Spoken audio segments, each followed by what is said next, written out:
नमस्कार, आप सभी का स्वागत विचार विमर्श में। मैं हूं मुकुल शर्मा। विचार विमर्श में आपको लगातार हम खास जानकारी देते हैं अलग अलग विषय के बारे में। लेकिन जैसा पहले आपने देखा कि किस तरीके से हमारे जो किसान हैं उनके लिए उपज से लेके बिक्री तक का जो सफ़र है उसको किस तरीके से आसान बनाया जा रहा है, इसके लिए हमने लगातार बात की। जो अलग अलग हमारे एफपीओज़ हैं उनके साथ साथ ही सरकार किस तरीके से उसमें अपना जो भागीदारी है वो निभा रही है। क्योंकि जैसा आप सभी जानते हैं, उत्तर प्रदेश के लखनऊ में 23 दिसंबर को एफपीओ का एक कॉन्क्लेव जो है वो आयोजित किया जा रहा है, जिसमें करीब 1000 की संख्या में जो एफपीओ हैं वो शामिल होंगे, जो कि कृषि क्षेत्र से जुड़े हुए हैं, जो लगातार कृषि क्षेत्र में अपनी सुविधाएं दे रहे हैं, सेवाएं दे रहे हैं। लेकिन इसके ज़रिए जो किसान हैं जो जुड़ चुके हैं पहले ही एफपीओ से जो जुड़े हैं, या जब इनके सफ़र की हम बात करते हैं, किस तरीके से किस उद्देश्य को लेकर ये जो सफ़र है ये शुरू किया गया, या किस तरीके से हमारे जो किसान हैं इनसे लाभान्वित हो पा रहे हैं, किस तरह का लाभ किसान को मिल पा रहा है, और ख़ासतौर से जो हमारी अलग अलग योजनाएं हैं कृषि एवं किसान कल्याण मंत्रालय की, उन योजनाओं का समन्वय जो है कैसे इन एफपीओ में भी हमें नज़र आता है। ये कई ऐसे सवाल हैं जिनकी जानकारी हमारे जो दर्शक हैं, जो किसान हैं, वो भी जानना चाहते हैं, और उस जानकारी को आप तक पहुंचाने के लिए एक और ख़ास पैनल आज हमारे साथ इस कार्यक्रम में मौजूद है। उनका ये परिचय आपसे हम करा देते हैं। सबसे पहले आपका परिचय हम करा देते हैं। हमारे साथ मौजूद हैं श्री विशाल दिनेश जी। आप हेड हैं ईनैम के राष्ट्रीय कृषि बाजार के, जिसके तहत हमारे जो किसान हैं उन्हें काफ़ी सुविधा हो चुकी है अपनी उपज को बाजार तक यानी बिक्री तक पहुंचाने के लिए। और साथ ही आपको बता दें, हमारे साथ मौजूद हैं श्री संजय गुप्ता जी। आप प्रबंध निदेशक और सीईओ हैं एनसीएमएल से, एक संस्था जो कि लगातार हमारे किसानों के बीच, जब हम बात करते हैं कि ना सिर्फ वेयरहाउसिंग की बात की जाए या की बात की जाए, कैसे ये तमाम जो मुश्किल भरी चुनौतियां हैं इनका सामना करने के लिए उनको सुविधाएं दे रही है। साथ ही हमारे साथ यहाँ मौजूद हैं श्री नितिन पुरी जी। आप वाइस प्रेसिडेंट हैं फार्मार्ट से। इनकी भी जो संस्था है लगातार किसानों को सुविधाएं मुहैया करा रही है। किस तरीके से बाज़ार में बेहतर दाम जो है वो एक किसान को मिल सकता है, किन किन बातों को जानने की, किन किन बारीकियों को उनको समझना होगा, ये सारी जानकारी संस्था द्वारा देखिए किसानों तक पहुंचाई जा रही है। और साथ ही हमारे साथ मौजूद हैं श्री अनुपम कौशिक जी। आप सीनियर वाइस प्रेसिडेंट हैं ओलाम एग्री इंडिया से। आपकी संस्था के ज़रिए भी हमारे जो किसान हैं काफ़ी लाभान्वित हो रहे हैं। लेकिन जब इस तरह का आयोजन किया जाता है, बड़े पैमाने पर आयोजन होता है, तो कहीं ना कहीं एक किसान के लिए भी मौका होता है कि तमाम जानकारी को वो एक छत के नीचे जान लेता है। और इस कार्यक्रम का भी उद्देश्य यही, हम जो आपको जानकारी आज दे रहे हैं कि जो किसान हैं उस बात को समझें, जानें कि जो एफपीओ हैं वो कितनी महत्वपूर्ण भूमिका में अब हमारे लिए बन चुके हैं, और इसके लिए सरकार की तरफ से काफ़ी प्रयास किए गए। सबसे पहले कोशिश ये की गई कि जो किसान हैं इनको किस तरीके से एक दूसरे से हम जोड़ सकते हैं, और किसान के लिए मुश्किल होती थी बाज़ार की। सबसे पहले देखिए बाज़ार की जो राह है उसको आसान किया गया। बाज़ार की राह आसान हुई तो किसानों के लिए और भी जो सुविधाएँ हैं वो उन तक पहुँचने लगी। इस कड़ी में सबसे पहले विशाल जी आपके पास में आना चाहूँगा। ईनैम की अगर बात की जाए, जिसे इनाम कह दिया गया किसानों के लिए, और ये इनाम किसी और ने नहीं बल्कि खुद जो किसान हैं वो इसको मानते भी हैं, उनके लिए काफ़ी आसानी हो चुकी है। लेकिन किस तरीके से इनैम को अगर हम देखें या जो मौजूदा हमारी मंडी प्रणाली है, इनके बीच किस तरह का एक अंतर है? बिल्कुल सही कहा आपने। इनाम वाकई में एक इनाम ही है, जब बल्कि मैं तो ये कहूँगा कि भारत सरकार द्वारा इस स्कीम के थ्रू किसान भाइयों और कृषि व्यापार से जुड़े सभी वर्गों को एक वरदान मिला है। ये एक बहुत गर्व की बात है कि दुनिया के किसी भी देश में इस तरह की मंडी के डिजिटलाइजेशन की जो कोशिश भारत सरकार ने की वो कहीं नहीं हुई, और मुझे नहीं लगता कहीं कभी दोबारा इस तरह से हो पाएगा।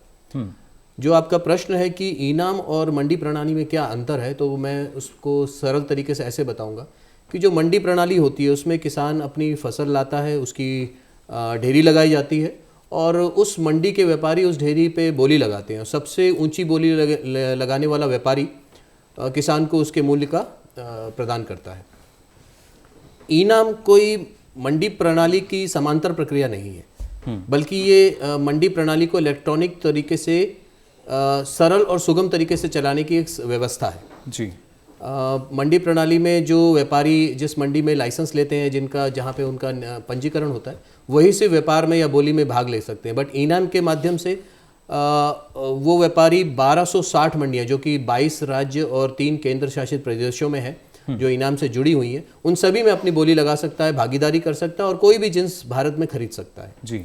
पहले मंडी प्रणाली में ऐसा होता था कि व्यापारी जिस मंडी में जुड़ा होता था वो सिर्फ उसी की मंडी आवकों की जानकारी और उसके भावों के बारे में जानकारी ले पाता था। बट ईनाम के माध्यम से वो घर बैठे बैठे सारे राज्य की, पूरे भारतवर्ष की मंडियों के बारे में, उनकी आमकों के बारे में और उनके भावों के बारे में उसको आसानी से पता चल सकता है। और ना सिर्फ भावों के बारे में और आमकों के बारे में, वो वहाँ घर बैठे बैठे अंतर्राज्यीय और अंतर्मंडीय व्यापार भी कर सकता है।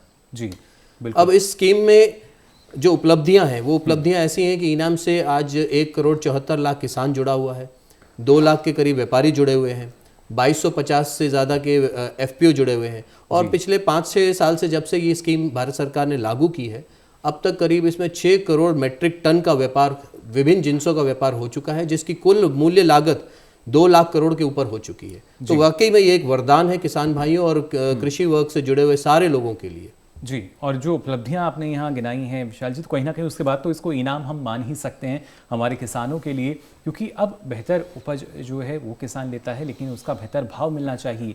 ये किसान के सामने एक चुनौती थी। तो उसके लिए हमारी जो इनेम है यानी राष्ट्रीय कृषि बाजार जो है, एक तरह का संगठित बाजार किसान के लिए बनाया गया है। लेकिन इस संगठित बाजार के साथ साथ आवश्यकता होती है कि और किस तरीके से जो हमारे किसान हैं उनको सेवाएं जो हैं वो मिल सकती हैं। और उसके लिए निजी क्षेत्र में हम देखते हैं जो एफपीओ हैं वो लगातार अब आगे बढ़ रहे हैं, काफ़ी सक्रिय भी हैं, लगातार हमारे जो किसान हैं, अन्नदाता हैं, उनको सुविधाएं दे रहे हैं। यहाँ संजय जी आपके पास मैं आना चाहूँगा। एनसीएमएल की अगर खास तौर से हम बात करते हैं तो किस तरीके की कार्यप्रणाली और किस तरीके से कृषि क्षेत्र को मजबूती प्रदान की जा रही है, जो कृषक हैं, किसान हैं, उनको जोड़ा जा रहा है?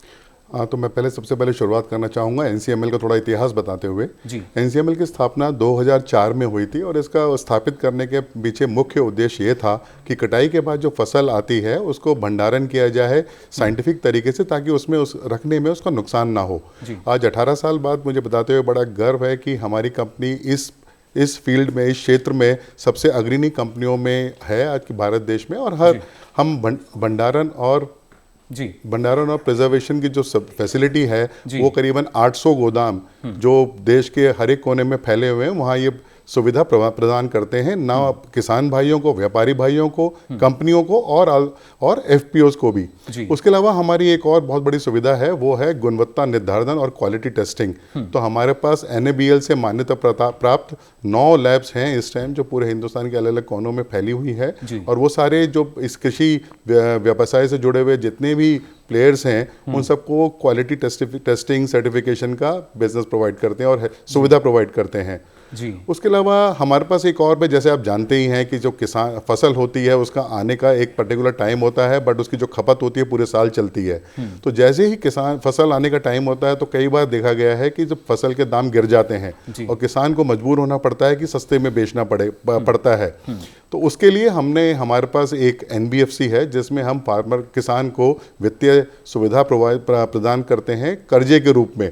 तो जो वो अपना माल उसने अपनी उपज पैदा की है वो हमारे वेयर हाउस में रख के उसके अगेंस्ट फाइनेंस ले सकता है। हम उसको सुविधा प्रदान करते हैं कि वो किसी बैंक से ले सकता है हमारे वेयर हाउस रिसीट के अगेंस्ट, या हमारी खुद की एक NBFC है जिसमें हम उसको ये सुविधा प्रदान करते हैं। तो अलग अलग सुविधाओं के साथ, यानी देखिए अगर ऋण की एक किसान की आवश्यकता होती है तो वो भी यहाँ प्रदान किया जा रहा है। और कोशिश यही कि जो किसान की आवश्यकताएं हैं उनकी पूर्ति हो सके, जो किसान है वो रुके नहीं और उसका जो कार्य है निरंतर वो चलता रहे। नितिन जी आपसे भी हम जानना चाहेंगे, क्योंकि आपकी संस्था भी लगातार सक्रिय रही है, लेकिन किस तरीके की चुनौतियाँ रही? क्योंकि कृषि क्षेत्र की जब हम बात करते हैं तो माना जाता है किसान सबसे ज़्यादा अच्छे से जानता है कि कितनी मुश्किलें हैं, कितनी अड़चनें हैं, कितनी चुनौतियाँ हैं। लेकिन अब क्योंकि जो FPO की जब हम बात करते हैं वो सुविधाएं किसानों को दे रहे हैं, तो जाहिर तौर पर उनके सामने भी कुछ ना कुछ चुनौतियां रहती हैं। किस तरीके से आपको लगता है जो चुनौतियां हैं उसको पार करने के बाद जो किसान है वो जुड़ता है एक FPO से? जी देखिए, कृषि विपणन की, खाद्य विपणन की जब हम बात करते हैं, मार्केटिंग की, और एक FPC की बात करते हैं, तो जैसे हमारी कंपनी ने क्या किया है कि एक तरफ तो रजिस्टर्ड वेरीफाइड यूज़र्स होते हैं जो कि मैन्युफैक्चरर्स हैं, प्रोसेसर्स हैं अलग अलग एग्रीकल्चरल कमोडिटीज़ के, और दूसरी तरफ एग्रीगेशन पॉइंट्स हैं जिसमें कि FPC है, एग्री एंटरप्रेन्योर है, छोटे दुकानदार हैं। तो सबसे बड़ी जो दिक्कत आती है जब एक FPC या एक किसानों का संघ जुड़ना चाहता है एक फॉर्मलाइज्ड सिस्टम के साथ कृषि विपणन के लिए, सबसे पहले तो स्टैंडर्डाइजेशन की, क्वालिटी का स्टैंडर्डाइजेशन कैसे हो और उसको किस तरीके से पारदर्शिता के साथ किसान भी समझे और बायर भी समझे, नंबर 1। नंबर 2, ट्रांसपेरेंसी, जिसको हम पारदर्शिता बोलते हैं हर चीज़ में, चाहे वो पेमेंट है, चाहे वो वेमेंट है, तुलाई है, तो उसको कैसे इस्टेब्लिश किया जाए और किसानों का उसमें विश्वास कैसे जीता जाए। जी। तीसरा हो गया जो एक्चुअल मूवमेंट होता है गुड्स का, जिसको हम बोलते हैं लॉजिस्टिक्स, तो उसकी व्यवस्था कैसे करी जाए, क्योंकि देखिए एक सिस्टम चला आ रहा है इतने सालों से, दशकों से, जहाँ पे किसान को आदत है कि वो विश्वास करता है व्यावहारिक तौर पे एक टच पॉइंट पे जिससे वो संपर्क में है, आमने सामने या फ़ोन पे।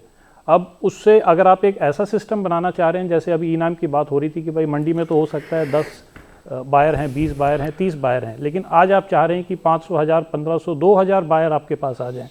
तो जो फिजिकल वाला जो पूरा सिस्टम है उसको कैसे आप रेप्लिकेट कर सकते हैं एक डिजिटल फॉर्मेट में, और वही ट्रांसपेरेंसी और ट्रस्ट, वही जो विश्वास है और पारदर्शिता है, उसको कैसे आप ट्रांसलेट करेंगे एक डिजिटल सिस्टम में। तो कुछ आपको फिजिकल चीज़ें करनी होंगी और कुछ आपको डिजिटल इंफ्रास्ट्रक्चर, तो इसको जोड़ के जिसको कहते हैं फिजिटल, यानी सब कुछ फिजिकल से भी नहीं चलेगा अगर आपको इम्प्रूवमेंट करना है, और सब कुछ डिजिटल से। एक नया शब्द है जो कि देखिए इजाद हुआ है, फिजिकल, कि किस तरीके से हमारे जो किसान हैं इसको भी जानते हैं, समझते हैं, क्योंकि किसान अब उसका हिस्सा बन रहे हैं, लेकिन और ज़्यादा से ज़्यादा संख्या में किसान जुड़ेंगे तो और भी ज़्यादा मजबूती यहाँ पे हमें नज़र आएगी।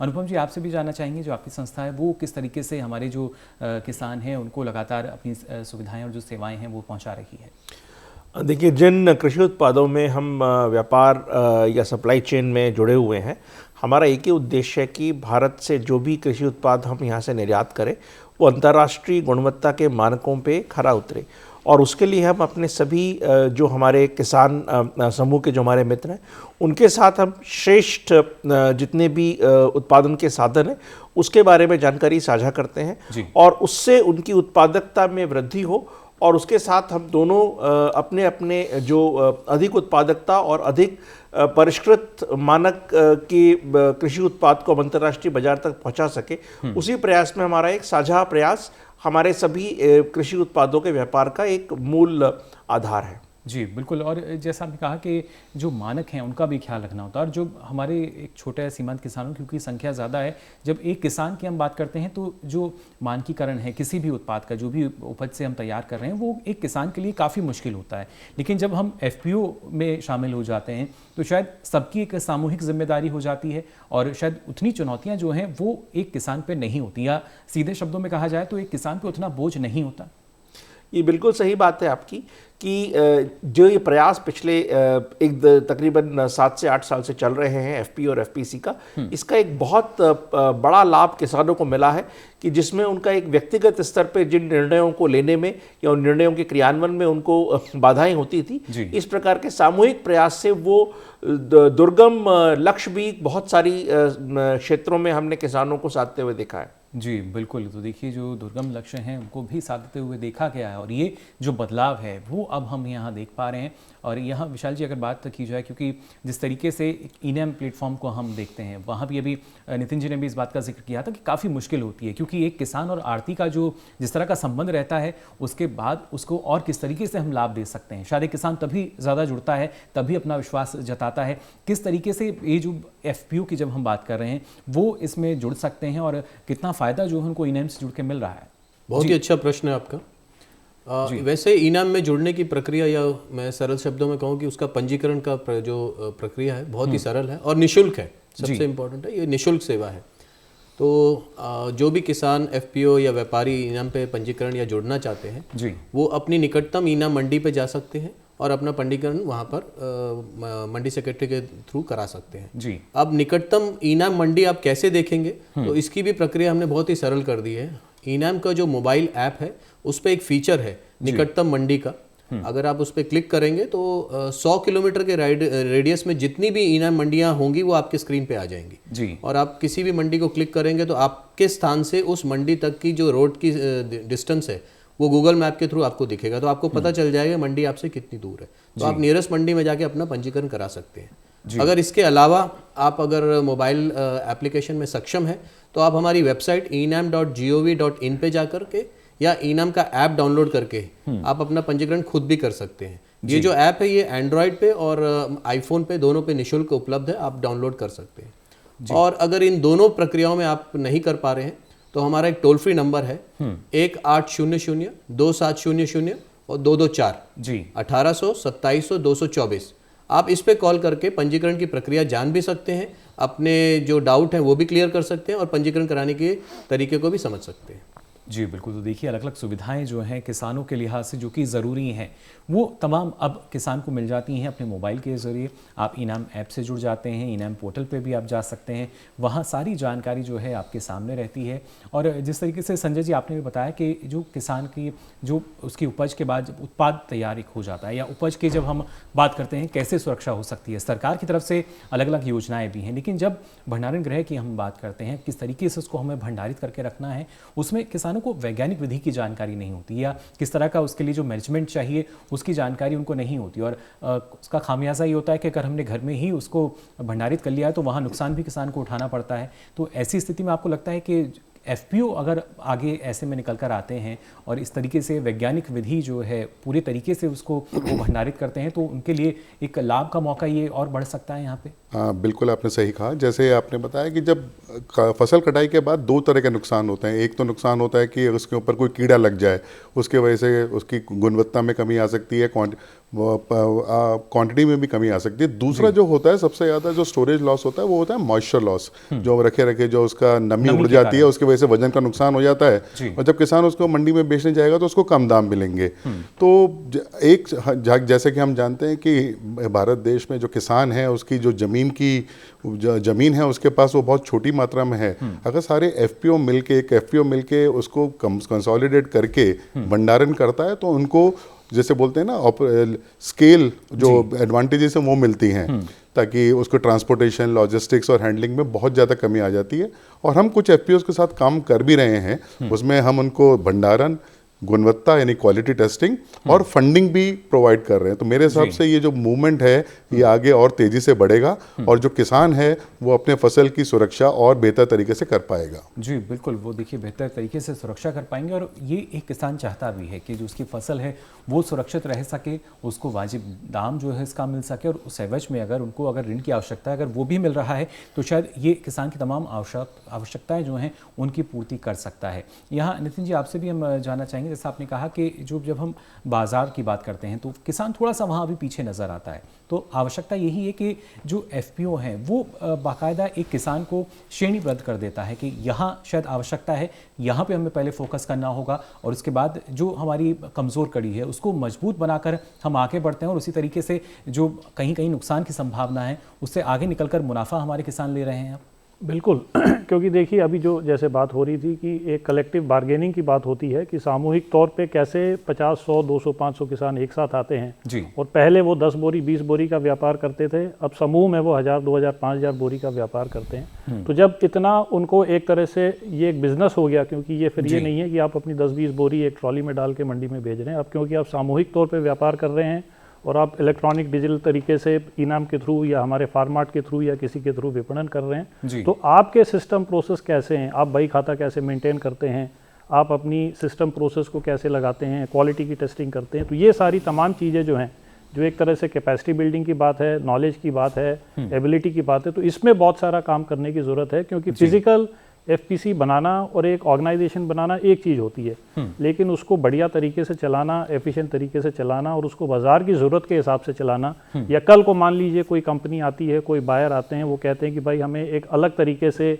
ऑर्गेनिक प्रोडक्ट्स में जाना है, एनपीओपी प्रोडक्शन करना है, पीजीए स्कीम के अंडर करना है, कोई खास इंग्रेडिएंट्स हैं जो हमें तैयार करने हैं जिसको एक पर्टिकुलर तरीके से उगाया जाए। तो अगर ये 50, 100, 500, 1000 किसान एक साथ आ जाते हैं और एक तरफ विपणन की एक सर्टेनिटी रहती है, मार्केट की एक सर्टेनिटी रहती है कि बायर अवेलेबल है, तो ये साथ में आके इस तरह की भी खेती कर सकते हैं, इस तरह की भी सिस्टम प्रोसेस अपने फार्म लेवल पे लगा सकते हैं ताकि उनकी प्रोडक्शन बेटर हो, उनकी इनकम बेटर हो और उस तरीके से एक पूरा एक सिस्टम क्रिएट किया जा सकता है। जैसे अभी बात चल रही है मिलेट्स की, global international year of millets है, तो मिलेट्स एक ऐसी चीज़ है जो भारी मात्रा में होती थी हिंदुस्तान में एक ज़माने में, लेकिन पिछले 30-40 सालों में उसका प्रोडक्शन काफ़ी कम हो गया है।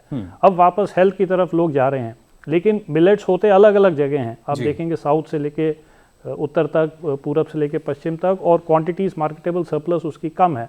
तो अगर फार्मर ग्रुप बनाए जाएं, समूह बनाए जाएं और ये मार्केटेबल सरप्लस एक जगह पे अलग अलग सेंटर्स पे इकट्ठा हो सके, उसकी फार्मिंग, उसकी जो खेती है एक पर्टिकुलर तरीके से हो और उसके लिए हम बाजार की व्यवस्था करें, एक्सपोर्ट मार्केट में देखें, डोमेस्टिक मार्केट में देखें, तो इस तरह से अगर साथ में आते हैं तो बहुत सारी चीज़ें होती हैं चरणबद्ध जो तरीके शेयर से हो अगर जाती हम हैं। इसको देखते हैं तो शायद एक किसान के लिए आसान भी हो जाता है। और अनुपम जी, आप भी इस बात से सहमत होंगे, क्योंकि एक किसान के लिए जानना ज़रूरी होता है कि किस तरीके से वो अपने आप को आगे बढ़ा सकता है। और जब हम बात करते हैं कि किसान के लिए बाज़ार जो है वो कहीं ना कहीं इंतज़ार भी कर रहा है, लेकिन एक व्यापारी या एक उद्यमी किसान के लिए बनना उतना ही मुश्किल है। तो क्या जो हमारे किसान उत्पादक संगठन है ये उसको एक विश्वास भी हम कह सकते हैं, उसको ये एक तरह का आत्मविश्वास जो है वो पैदा करते हैं कि अब हम जो है इतना ज़्यादा मुनाफा ले रहे हैं, हम और आगे बढ़ सकते हैं, अब जो खेती है इसको एक कारोबार मान के आगे चला जा सकता है? ये बिल्कुल आपने सही बात करी है। पिछले कई दशकों में या शताब्दियों में अगर हम देखें तो जो कृषि भारत में था वो एक जीविकोपार्जन का माध्यम था जी। वो कभी भी व्यापार पे केंद्रित एक व्यवसाय नहीं था, जिसको कि अगर हम व्यापार की भाषा में बोलें कि सबसिस्टेंस फार्मिंग से कमर्शियल फार्मिंग की तरफ एक ये उत्तरोत्तर प्रगति का एक पथ है। और व्यापारिक खेती के लिए एक सब जो जिस संगठन की क्षमता की आवश्यकता है उस दिशा में एक ये बहुत ही सही कदम है। और हमारे पास इसका एक प्रमाण भी है। अगर हम अमूल देखें, गुजरात में जो मिल्क यूनियंस ने किया, जब कृषक समूह या जिसको हम डेयरी उत्पादक के समूह जब साथ आए तो आज उन्होंने भारत में एक विश्व स्तरीय संस्था का निर्माण किया। तो उसी संगठन की शक्ति से उन्होंने दूध के क्षेत्र में एक विश्व स्तरीय संस्था का निर्माण किया।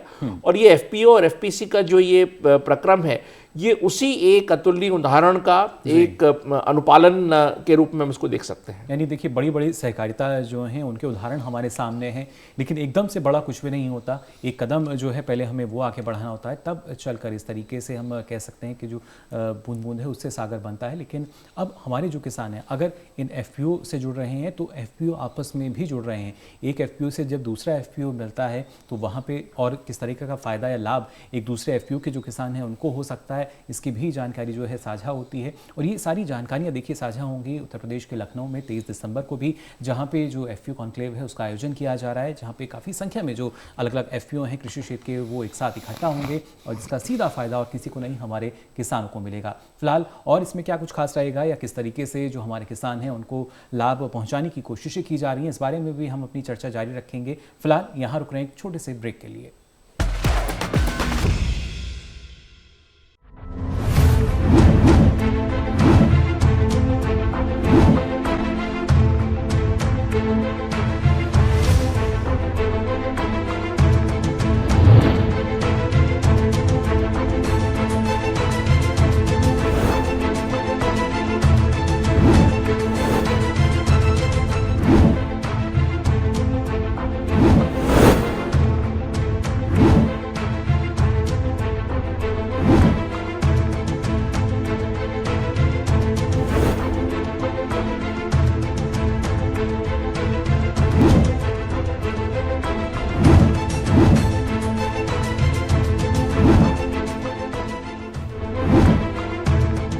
देखिए दूरदर्शन किसान पर सरकार आपके साथ, शनिवार रात 9 बजे।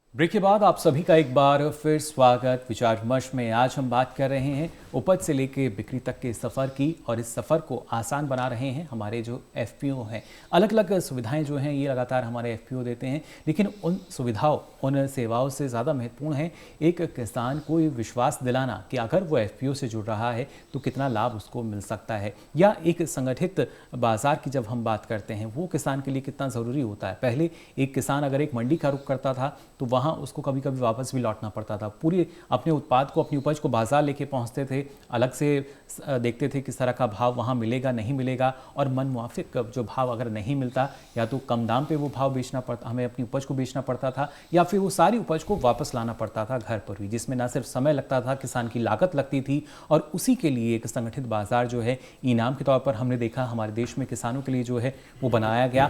लेकिन विशाल जी, अगर यहाँ देखा जाए किस तरीके से जो अब हमारे किसान है, जाहिर तौर पे एक संगठित क्षेत्र जो है वो तो अब हमें नज़र आता है, जुड़ तो सभी गए हैं, लेकिन फ़ायदा इसमें किसान को क्या मिल रहा है, एफपीओ को किस तरह के फ़ायदे इससे जुड़कर मिल रहे हैं? देखिए, किसान और एफपीओ या व्यापारी जो भी कृषि व्यापार से जुड़े हुए लोग हैं इनाम में उन सभी के लिए अलग अलग तरीके के फ़ायदे हैं। मैं अगर किसान की बात करूं तो इसमें सबसे बड़ा फ़ायदा उसको ये है सुगमता, व्यापार करने की सरलता और पारदर्शिता। जी। इन तीनों चीज़ों के ऊपर ही उसको उसके जिन्स का पूरा मूल्य मिलता है। जी। इलेक्ट्रॉनिक पेमेंट होता है, जो कांटा या वजन भर्ती होती है इलेक्ट्रॉनिक कांटे से होती है, और उसका जो वज़न आता है वो अपने आप सिस्टम से इनाम के पोर्टल पे चला जाता है। कोई मैनुअल एंट्री करने की ज़रूरत नहीं पड़ती। अमूमन वहाँ पे गलती हो जाती है, इस वजह से किसान को उसका पूरा मूल्य नहीं मिल पाता। लेकिन इनाम पे इलेक्ट्रॉनिक कांटे से वज़न भर्ती की जाती है, इस वजह से उसको पूरा मूल्य मिलता है। सेल बिल भी ऑटोमेटिकली जनरेट होता है, कोई पर्ची काटने की ज़रूरत नहीं पड़ती। जी बिल्कुल। लेकिन विशाल जी, कहीं ना कहीं एक हिचकिचाहट जो है वो कभी कभी किसानों में नज़र आती है जब हम ऑनलाइन प्रणाली पे जाने की बात करते हैं। उनको ये लगता है शायद हमारे फ़ोन में अगर ये ऐप है, भले ही हमारे फ़ोन में, लेकिन इसको संचालित कोई और कर रहा है, कहीं हमें नुकसान ना हो जाए। तो इस बारे में कुछ और जानकारी देना चाहेंगे, किस तरीके से जो संचालन है वो बाकायदा बाजार का हमारा जो किसान है देख पाता है, अपना विश्वास जताता है और उसके बाद वो कारोबार की तरफ कदम बढ़ाता है। बिल्कुल सही, आपने बहुत ही सही वर्ड लिया है, संचालन। तो मैं किसानों के विश्वास के लिए ये बताना चाहूँगा कि इस स्कीम का संचालन जो है वो केंद्र सरकार के कृषि मंत्रालय द्वारा किया जाता है। और कृषि मंत्रालय ने small farmer agri business consortium SFAC को चयनित किया है, जो मंडियों में इसका संचालन सुचारू तरीके से करती है। जी। और इसके साथ वो NIC जैसी कई एजेंसियां, जैसे कि जो राज्य के मंडी बोर्ड्स वगैरह हैं, उनके संयोजन के साथ सुचारू तरीके से इनाम को मंडियों में चलाती है। जी। इसको स्टाफ के हिसाब से हर मंडी में एक क्वालिफाइड ट्रेनर रखा जाता है, जो कि किसानों को, मंडी के स्टाफ को और व्यापारी वर्ग को इसके बारे में ट्रेनिंग भी देता है और साथ साथ मंडी के इनाम के प्रक्रिया को चलाने में हेल्प भी करता है। जी बिल्कुल। तो देखिए किस तरीके से इसका संचालन जो है बाकायदा वो किया जाता है। साथ ही संजय जी, आपसे हम जानना चाहेंगे, क्योंकि जब लॉजिस्टिक की बात की जाती है तो एक किसान जो है, कुछ किसान जो हैं जागरूक भी हो चले हैं, वो जानते भी हैं, लेकिन एक किसान कैसे अपनी आवश्यकताओं को समझ सकता है, उसको पूरा करना जो है वो अगला कदम है, लेकिन पहले उनको समझना। लॉजिस्टिक की अगर हम खास तौर से बात करते हैं, कैसे किसान इस शब्द को भी समझ सकता है और उसकी आवश्यकताओं की फिर पूर्ति जो है वो की जा सकती है? किसान के लिए लॉजिस्टिक्स के कई मायने हैं। सबसे बड़ा जो मायना है उसके पास कि जो उसने अपनी फसल को इतनी मेहनत से उगाया है उसको ठीक तरह से उसको प्रिजर्व कर सके, जब वो चाहे उसको बेचना, उसको सुविधा उपलब्ध हो, और जो उसकी गुणवत्ता उसने अपने खेतों से निकाली थी वो मेंटेन हो, प्रिजर्व हो, ताकि बायर को उसका पूरा पैसा मिल सके। तो जैसे आपने बताया कि FPO के थ्रू पहले अगर किसान के पास फसल बहुत छोटी है तो उसके जो खर्चे होंगे भंडारण में या ट्रांसपोर्टेशन में वो बहुत ज़्यादा हो जाते हैं। बट FPO के होने की वजह से यहाँ पे कलेक्टिव बार्गेनिंग और कलेक्टिव जो बेनिफिट आता है और इकोनॉमीज ऑफ स्केल की हम जब बात करते हैं तो एक किसान के लिए बहुत अच्छा हो जाता है कि इन सब चीज़ों के दाम उसके लिए कम हो जाते हैं और उसको जो अपने फसल खेती से जो उसको मुनाफा होता है वो मुनाफा कई गुना इससे बढ़ सकता है। और दूसरी बात यह है कि कई बार ऐसा होता है कि हर एक तरह के पार्टनर्स हैं इस बिजनेस में, कुछ लोग ऐसे हैं कि जिनकी रिक्वायरमेंट जो होती है, जिनकी जो ज़रूरतें होती हैं बहुत बड़ी होती हैं, तो वो हर एक छोटे छोटे किसान के साथ डील नहीं कर सकते। तो ये कलेक्टिव होने की वजह से सारे किसानों को फ़ायदा जो मिलता है, एक FPO को फ़ायदा मिलता है, वो सारे किसानों तक वो पहुँचता है। जी। और यही चीज़ हम जो सेवाएँ उपलब्ध कराते हैं उस पर भी लागू होती है। जी बिल्कुल। तो देखिए कैसे जो फ़ायदा है कोशिश यही की जाती है कि वो हर एक किसान तक पहुंच सके। नितिन जी, आप भी इस बात से सहमत होंगे कि कभी कभी जो किसान है उनको ये लगता है शायद जो शहरी क्षेत्र के आसपास ग्रामीण क्षेत्र हैं वहाँ पर सुविधाएं ज़्यादा मिल जाती हैं और जो हमारे दूर दराज के ग्रामीण क्षेत्र हैं वहाँ पर ये सुविधाएं नहीं पहुँचती। और ऐसे में जब हम ये कोशिश कर रहे हैं कि एक किसान को बाज़ार के अनुरूप ढलना चाहिए, जो बाज़ार की मांग है पहले वो उसको जाने, उसके अनुसार वो खेती करे, तो शायद ये जानकारी जो है FPO से जुड़ के ज़्यादा हो जाती है। क्योंकि कहा जाता है कि भाई आप एक से भले 2 कहे जाते हैं और एक और 11 अगर हो जाते हैं। अगर हम FPO में देखते हैं जिस तरीके से लगातार किसानों की संख्या जिस तरीके से बढ़ती है तो काफ़ी फ़ायदा कि वो बाज़ार के अनुरूप भी चलता है और जो एक पारंपरिक तरीका है उसको भी अपने साथ आगे बढ़ाने की कोशिश करते हैं। बिल्कुल जी। इसमें 2 पर्सपेक्टिव, 2 पहलू हैं। एक तो है आप कह रहे हैं जो सामूहिक वाला पहलू है जिसमें बार्गेनिंग पावर है, साथ में काम करते हैं, इकोनॉमीज ऑफ स्केल होता है और एक व्यापार के तौर पे वो अपने विपणन और पूरे व्यवसाय को, खेती को एक व्यवसाय के तौर पे कर पाते हैं, पहली बात। दूसरी बात यह है कि अब ये जो डिजिटलाइजेशन का युग है, जैसे आप बहुत बढ़िया कह रहे थे मुकुल जी कि गाँव में जो लोग हैं उनको एक अभाव लगता था पहले कि वो मेन स्ट्रीम से कट ऑफ है, मुख्य धारा से। जैसे कहते हैं अंग्रेजी में digitalization is a great leveller, यानी कि एक लेवल प्लेइंग फील्ड होगी। अब कोई फ़र्क नहीं है कि आप दिल्ली से 50 किलोमीटर दूर हैं या 500 किलोमीटर दूर हैं, जी, आपको वही सुविधाएं हैं, वही फैसिलिटीज़, वही सिस्टम, वही प्रोसेस मिल सकता है अपने कृषि विपणन करने के लिए, जो कि आपको कहीं भी वर्ल्ड क्लास तरीके से मिल सकता हो, शहर के पास या शहर से दूर। तो ये जो दोनों बातें हैं, एक कलेक्टिव बार्गेनिंग पावर और एक टेक्नोलॉजी का, डिजिटलाइजेशन का यूज़ करना, इससे मेरे ख्याल से बहुत बड़ी एक क्रांति आई है। और इसमें हम सबको कोलैबोरेट भी करने की ज़रूरत है। हम सब भी जैसे आज यहाँ बैठे हैं, चाहे वो इनाम है, चाहे वेयर हाउसिंग कंपनीज़ हैं, चाहे क्वालिटी टेस्टिंग है, चाहे बाकी कंपनीज़ हैं, हम सबको एक कोलैबोरेटिव इकोसिस्टम बनाना है। जिस तरह से आपने देखा कि ई कॉमर्स में आजकल ONDC की बात चल रही है, ओपन नेटवर्क डिजिटल कॉमर्स, तो ये भी एक ऐसी व्यवस्था है जिसमें ऐसा नहीं कि एक एक कंपनी या सरकार अपना काम करेंगे। हम सबको साथ में मिल के जुड़ के काम करने की ज़रूरत है और किसान का इसमें ज़रूर फ़ायदा होगा। जी बिल्कुल, देखिए फ़ायदा किसान का होगा, लेकिन अनुपम जी अगर देखा जाए, एक किसान को शायद जो ज़्यादा विश्वास है वो पहले सरकारी योजनाओं पे ज़्यादा होता है। निजी क्षेत्र से FPO जो हैं, जो कि अब कंपनी में भी तब्दील हो चुके हैं, जो कि अच्छा खासा कारोबार कर रहे हैं, उन पर विश्वास करने में थोड़ा सा वो हिचकिचाते भी हैं। किस तरीके से ऐसे में कोशिश की जा रही है कि जो सरकार की योजनाएँ हैं और जो FPO हैं या निजी क्षेत्र की कंपनियाँ हैं, उनमें एक आपसी सामंजस्य रहेगा तो और बेहतर तरीके से जो किसान है वो जुड़ सकेंगे, जानकारी को ले सकेंगे? ये बिल्कुल सही बात है कि शुरू में किसानों का जो अधिकांश अवलंबन था वो सरकारी तंत्र पे ज़्यादा रहा है, लेकिन पिछले कुछ वर्षों में पूरे जो ये डिजिटलाइजेशन वर्ड हमने यूज़ किया है शब्द, उसकी वजह से किसानों में इतनी जानकारी आ गई है, स्मार्टफोन सबके हाथ में है जी, डेटा सबके हाथ में है, तो किसान का डिजिटल माध्यम से बाजार के साथ में संपर्क सीधा हो गया है। और अब इतना आसान नहीं रह गया है कि कोई भी जो बिचौलिया तंत्र है वो किसान को बाजार के वास्तविक स्थिति से दूर रख सके। तो मुझे लगता है कि ये डिजिटलाइजेशन से और ये जो उनके जो सामूहिक जो चेष्टा है, जिसको FPO FPC बोलते हैं, इन दोनों के सामंजस्य से पिछले 2 साल में अगर हम देखें कि अगर हम आंकड़े देखें कृषि ऋण के, या तो हम उसमें संयोजित क्षेत्र में देखें या गैर संयोजित क्षेत्र में देखें, दोनों क्षेत्रों में कृषि ऋण के अंदर एक गिरावट आई है, क्योंकि किसान के पास जो फाइनेंशियल कंडीशन है उसकी इंप्रूव हुई है, वो ये दोनों कारणों से हुई है। उसके पास डिजिटल एक्सेस है मार्केट का, और उसके पास एक सामूहिक चेष्टा का भी एक माध्यम बना है। तो उसकी वजह से अगर हम देखें तो बहुत सारी एग्रीकल्चर कमोडिटीज़ में अगर हम मंडी के पिछले 2 साल में मंडी में पूरे साल का एक औसत निकालें कि विभिन्न कृषि उत्पादों में किसानों को क्या मूल्य मिला है, तो ये अपने आप में एक बहुत बड़ा प्रमाण है कि इन दोनों आधार के ऊपर किसानों का जो सकल आय है, जो उनकी सकल और जो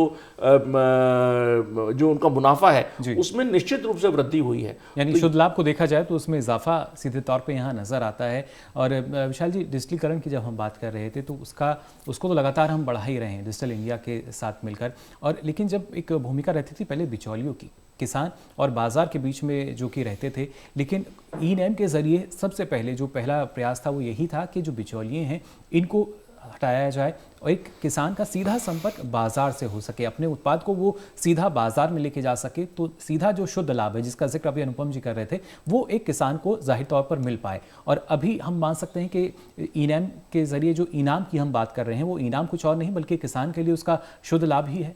बिल्कुल सही कहा आपने। जैसे आपने शुरुआत में कहा था, इनाम स्कीम वाकई किसान भाइयों के लिए एक इनाम ही है, उपहार ही है। तो लाभ तो इसके निरंतर किसानों तक पहुंच रहे हैं इस स्कीम के माध्यम से। सबसे इम्पोर्टेंट लाभ जो किसान भाई को इसमें मिलता है वो है पारदर्शिता। पहले ऐसा होता था कि अमूमन मंडी में जो व्यापारी होते थे वही उसके ढेरी की बोरी लगाते थे और किसान को ये पता ही नहीं चल पाता था कि पास की मंडियों में या राज्य की अन्य मंडियों में, राज्य के बाहर उस जिन्स की क्या मूल्य चल रहे हैं। तो इनाम के माध्यम से किसान घर बैठे बैठे पूरे राज्य की क्या पूरे भारतवर्ष की हर मंडी में हर जिन्स के भावों की और आवक की जानकारी आराम से ले सकता है। जी।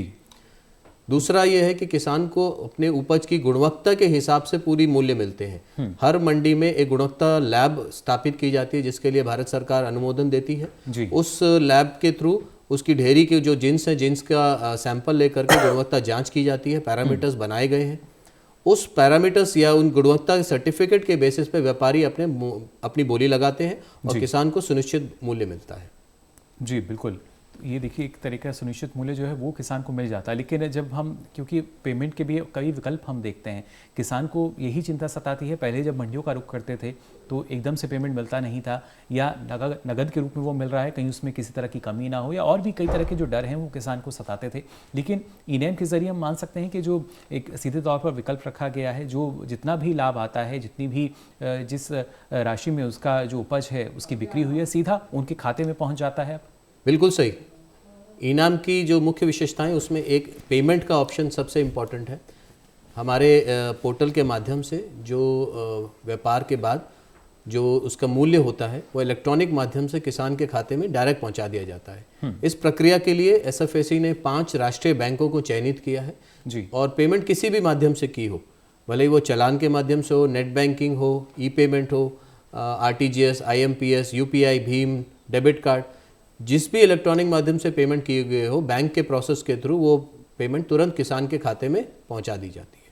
जी बिल्कुल। तो देखिए सीधी जो राशि है वो किसान के खाते में आ जाती है, और इसलिए अब किसान को ना तो डर लगता है और ना ही और तरह की जो अटकलें हैं उनके सामने होती हैं। अपना विश्वास भी ज़्यादा से ज़्यादा संख्या में जो किसान है इसलिए जता भी रहे हैं। साथ ही संजय जी, यहाँ अगर हम बात करते हैं गुणवत्ता की, अब से पहले एक किसान जो है वो पारंपरिक रूप से खेती करता था, जानता था अगर वो गेहूँ की खेती कर रहा है, चावल की खेती कर रहा है, जो बीज उसके पास है उसके ज़रिए जैसी उपज मिलेगी, अगर उसमें कमी भी आती है तो उसको वही अब उपज लेके बाजार जाना होगा। लेकिन जब हम बात करते हैं गुणवत्ता की, तो अब कहीं ना कहीं इस तरह की जो प्रयोगशालाएं हैं, लैब है, वो हमारे पास है, जहां किसान जानता है कि अगर कोई समस्या आ रही है तो उसका हल क्या हो सकता है, या अगर कोई हमारे पास बीज है तो इस बीज के बाद किस तरह का परिणाम उसको मिलेगा, कैसे उत्पादन बढ़ सकता है। तो ये सारी चीज़ें जो हैं कहीं ना कहीं एफपीओ से जुड़ के और निजी क्षेत्र की जो अलग अलग संस्थाएं हैं उनसे जुड़कर भी अब किसान जान रहा है।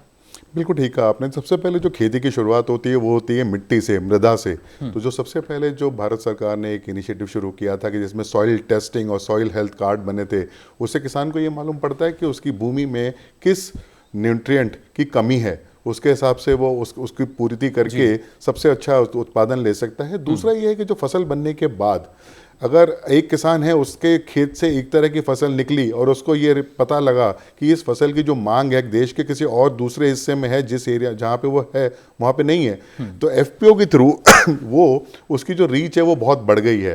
अभी एफपीओ में जो जैसे आपको पता ही है कि कलेक्शन हो जाता है, तो ब्लेंडिंग और कलेक्शन करके एक मार्केटेबल क्वालिटी का जो लॉट है वो तैयार किया जा सकता है, ताकि किसी भी किसान को उसका नुकसान ना हो। तो ये एक बहुत बड़ी सुविधा है जो ये लैब के द्वारा आप अपने जो प्रोड्यूस है उसका चेक करा सकते हैं, उसका गुणवत्ता निर्धारण कर सकते हैं, और आप ये पता लगा सकते हैं कि आपके द्वारा जो माल पैदा किया गया है उसकी डिमांड, और उसकी जो डिमांड है वो किस आदमी को है, किस व्यापारी को है।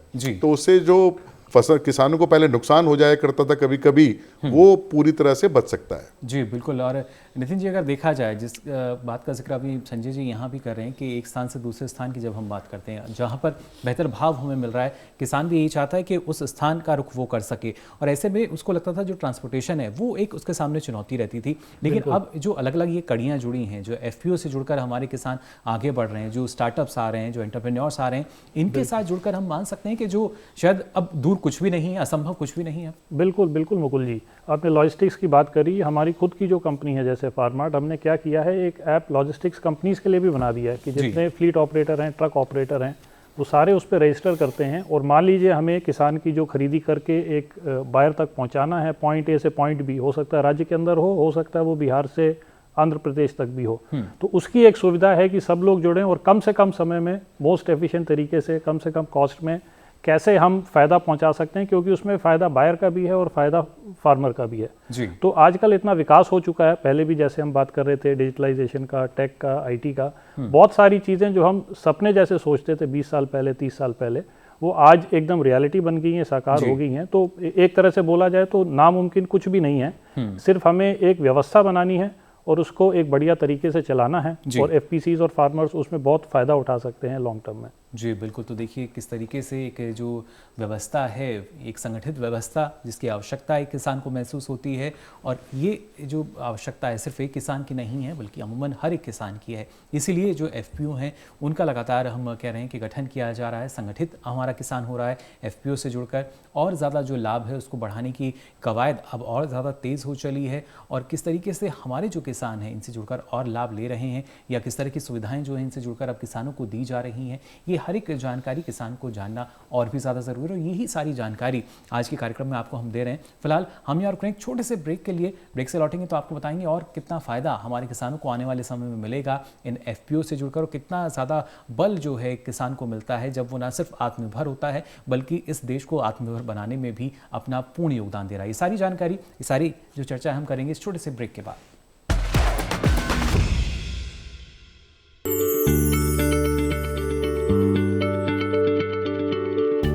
क्या आप किसी बीमारी से परेशान हैं? चाहते हैं डॉक्टर की सलाह? तो हम हैं आपके साथ, बताएंगे आपको जीने की राह। समस्याएं आपकी, समाधान देश के मशहूर विशेषज्ञों के। घर बैठे बात करें देश के जाने माने डॉक्टरों से। हमारे लाइव प्रोग्राम स्वस्थ किसान में हर शनिवार शाम 6 बजे से 7 बजे तक।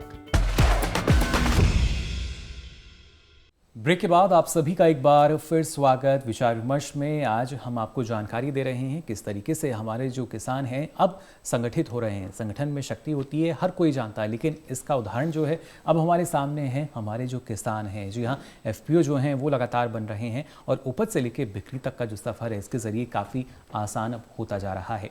ब्रेक पे जाने से पहले हम यहाँ बात कर रहे थे, हमारे जो खास पैनल में मौजूद हैं विशेषज्ञ कि किस तरीके का जो तकनीकी जानकारी है वो अब हमारे किसानों को होने लगी है, या जो डिजिटलाइजेशन है वो कितना महत्वपूर्ण होता है। लेकिन यहाँ अनुपम जी आपके पास में आना चाहूँगा, एक जब संगठित व्यवस्था की हम बात करते हैं, क्योंकि हर एक किसान के साथ ये आवश्यकता रहती है कि जब तक प्रतिस्पर्धा नहीं होगी शायद बेहतर भाव उसको नहीं मिल पाएगा या अच्छी जानकारी जो है वो हासिल नहीं हो पाएगी। एक जगह हम बोलते हैं कि प्रतिस्पर्धा होनी चाहिए एक से दूसरी जगह अगर हम आगे निकलना चाहते हैं विकास के लिए, विस्तार के लिए, लेकिन उसी वक्त जब हम बात करते हैं कि हमें संगठित होना होगा, व्यवस्थित होना होगा, तो कहीं ना कहीं ऐसा लगता है कि जो चुनौतियां हैं वो सामने हैं हमारे, कि एक किसान जो है आगे भी बढ़ना चाहता है और एक किसान है जो कि सबको साथ लेके आगे बढ़ना चाहते हैं। देखिए, इसमें कोई विरोधाभास नहीं है, मैं इसमें कोई विरोधाभास नहीं देखता जी, क्योंकि मैं ये मानता हूँ कि जो भारत का जो कृषि भूमि है 14.1 करोड़ हेक्टेयर की जो भूमि है वो एक राष्ट्रीय संसाधन है और उसको ये जनरेशन्स मतलब पीढ़ियों दर पीढ़ी जो किसान हमारे भाई हैं उसको सहेज के और उससे हमारे को अन्न प्रदान करते आए हैं। तो मुझे नहीं लगता कि इसमें संगठन में और कंपटीशन में कहीं कोई विरोधाभास है।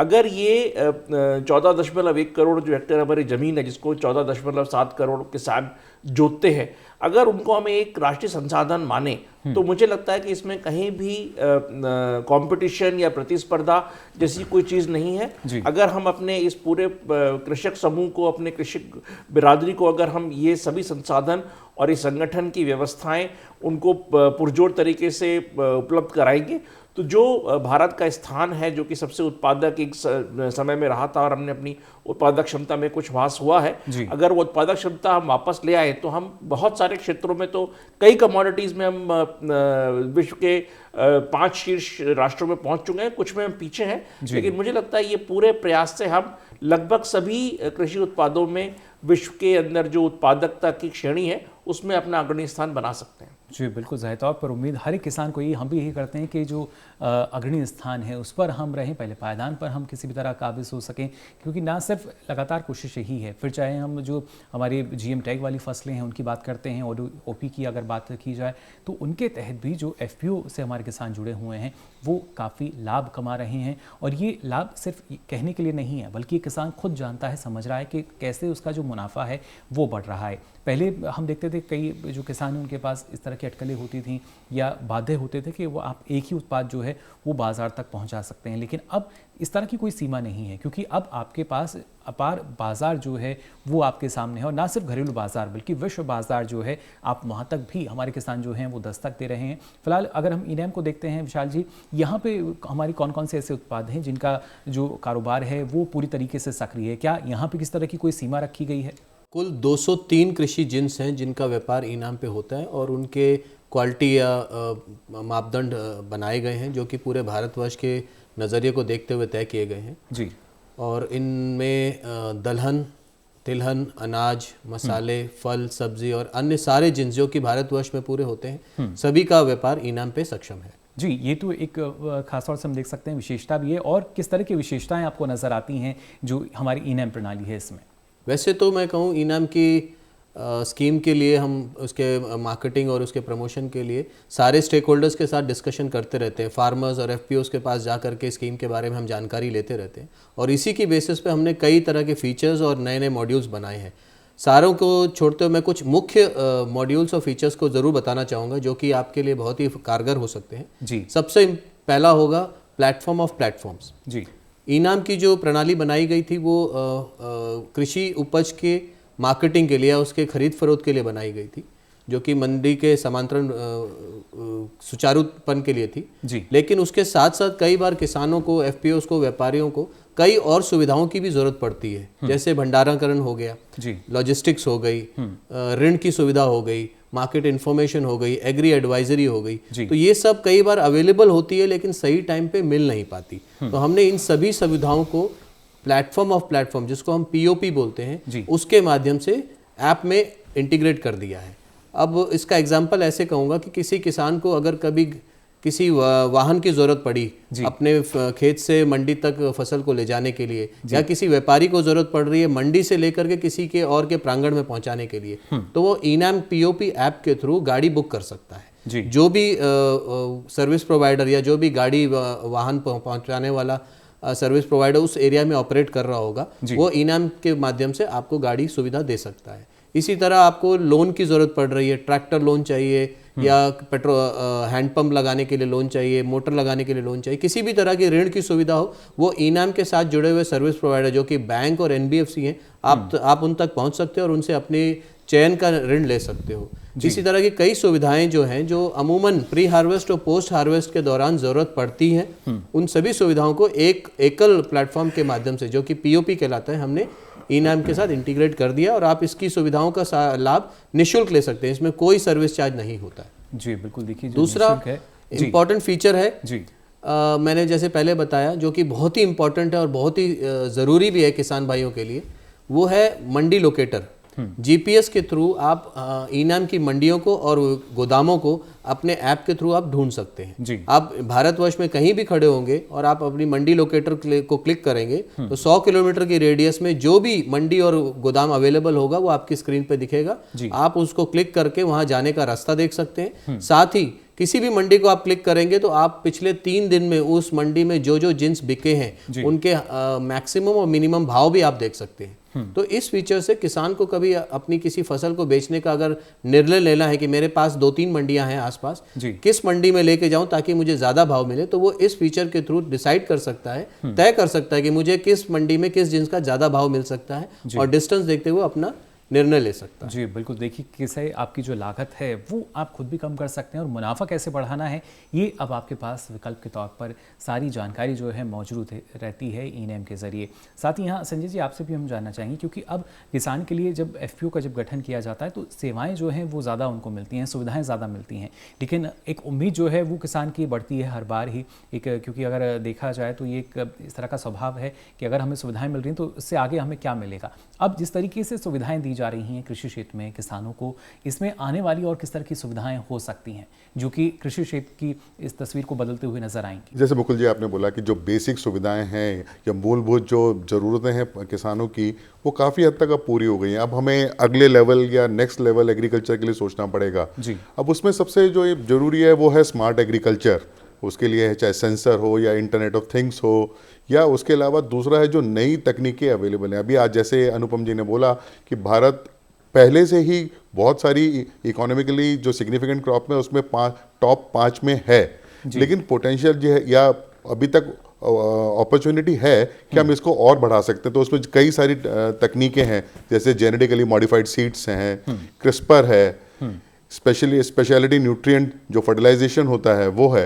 वो अभी सुविधाएं अगर ज़्यादा अच्छी तरह अवेलेबल होंगी या उपलब्ध होंगी किसानों को, तो मेरे हिसाब से जो आज की तारीख में हमारी प्रोडक्टिविटी है उसमें और ज़्यादा कई गुना बढ़ोतरी हो सकती है। जी बिल्कुल, और ज़्यादा बढ़ोतरी इसमें होगी। और ये तमाम ये जो जानकारी जो आपने बताई कि इस तरह की शायद सुविधाएं आने वाले समय में हमें मिलेंगी, नितिन जी इसी का ही एक जो छोटा सा भले ही जो रूप है वो शायद हमें नज़र आएगा उत्तर प्रदेश के लखनऊ में, जहाँ पे जो कॉन्क्लेव का आयोजन होने जा रहा है इसमें।